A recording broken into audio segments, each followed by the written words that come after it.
கர்த்தருக்கு ஸ்தோத்திரம். கர்த்தருடைய நாமம் மகிமைப்படுவதாக. என் ஆத்துமாவே நன்றி சொல்லு, முழு உள்ளத்தோடே. என் ஆத்துமாவே நன்றி சொல்லு, முழு உள்ளத்தோடே. கர்த்தர் செய்த நன்மைகளை ஒரு நாளும் மறவாதே.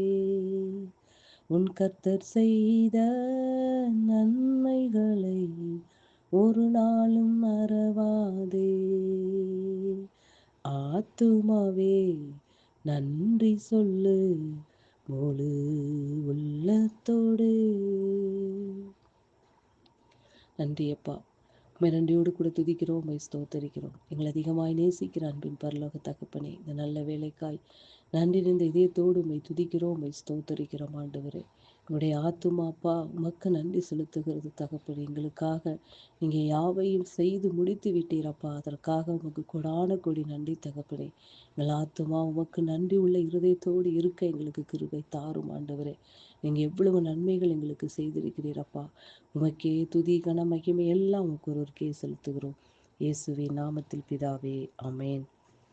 கர்த்தர் என்ற ஆலோசனைக்காக 1 கொரிந்தியர் 9ஆம் அதிகாரம் அதனுடைய 19வது வசனம். 1 கொரிந்தியர் 9ஆம் அதிகாரம் அதனுடைய 19வது வசனம்.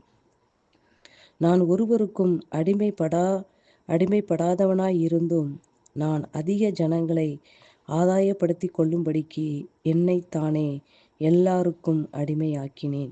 கர்த்தருடைய நாமம் மகிமைப்படுவதாக. இந்த இடத்தில் அப்போஸ்தலனாகிய பவுல் கொரிந்தியருக்கு இப்படி எழுதும்போது இப்படியாய் சொல்லுகிறார். நான் ஒருவருக்கும் அடிமைப்படாதவனாய் இருந்தும், நான் யாருக்கும் அடிமை இல்லை. ஆனாலும் நான் என்ன செய்கிறேன் என்றால், கீழுள்ள வசனங்களில் இப்படியாய் சொல்லப்பட்டிருக்கிறது.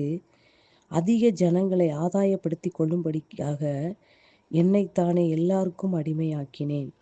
20, 21 மற்றும் 22வது வசனங்களில் இப்படியாய் சொல்லப்பட்டிருக்கிறது.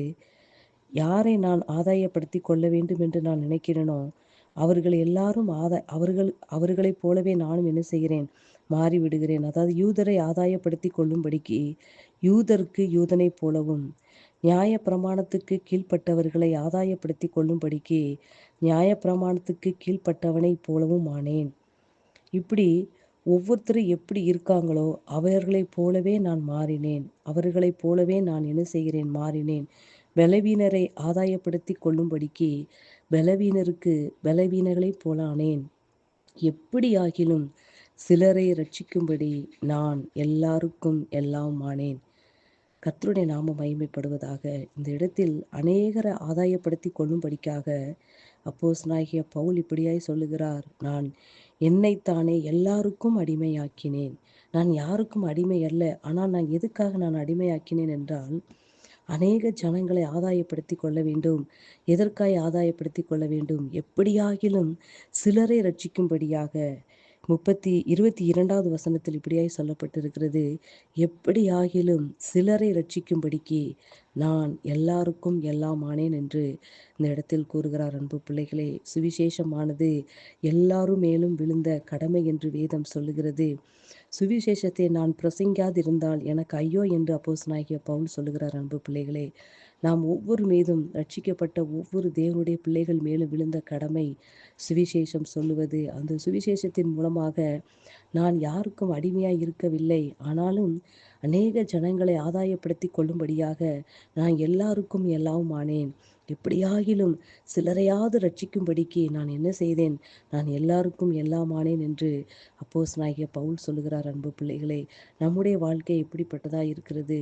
தேவனால் ரட்சிக்கப்பட்ட, அவரால் அழைக்கப்பட்ட, அவரால் தெரிந்து கொள்ளப்பட்ட ஒவ்வொரு தேவனுடைய பிள்ளைகளுடைய வாழ்க்கையிலே நீங்க காண்கிற உங்களுடைய ரட்சிப்பு எப்படிப்பட்டதாக இருக்கிறது? அன்பு பிள்ளைகளே, இந்த இடத்தில் அப்போஸ்தலனாகிய பவுல் நமக்கு ஒரு உதாரணமாய் இருந்திருக்கிறார். அன்பு பிள்ளை, எப்படியாகிலும் சிலரை ரட்சிக்கும்படியாக நான் எல்லாருக்கும் எல்லாம் ஆனேன்.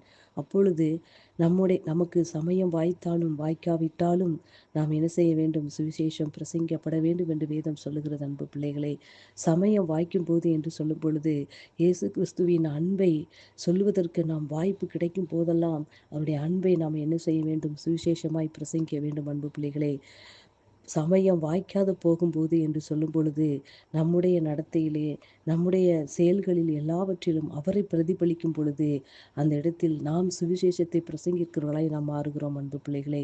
இதைத்தான் வேதம் நம்மேல் விழுந்த கடமை என்று வேதம் சொல்லுகிறது அன்பு பிள்ளைகளை. ரட்சிக்கப்பட்ட ஒவ்வொரு தேவனுடைய பிள்ளைகளுக்கும் சுவிசேஷம் என்பது அவர்கள் தலைமேல் விழுந்த கடமை என்று வேதம் சொல்லுகிறபடியினாலே, நமக்கு நாம் எதற்கும் அடிமை இல்லை. ஆனாலும் அந்த அநேக ஜனங்களை ஆதாயப்படுத்திக் கொள்வதற்காக எப்படியாகிலும், எப்பேற்பட்ட வார்த்தை!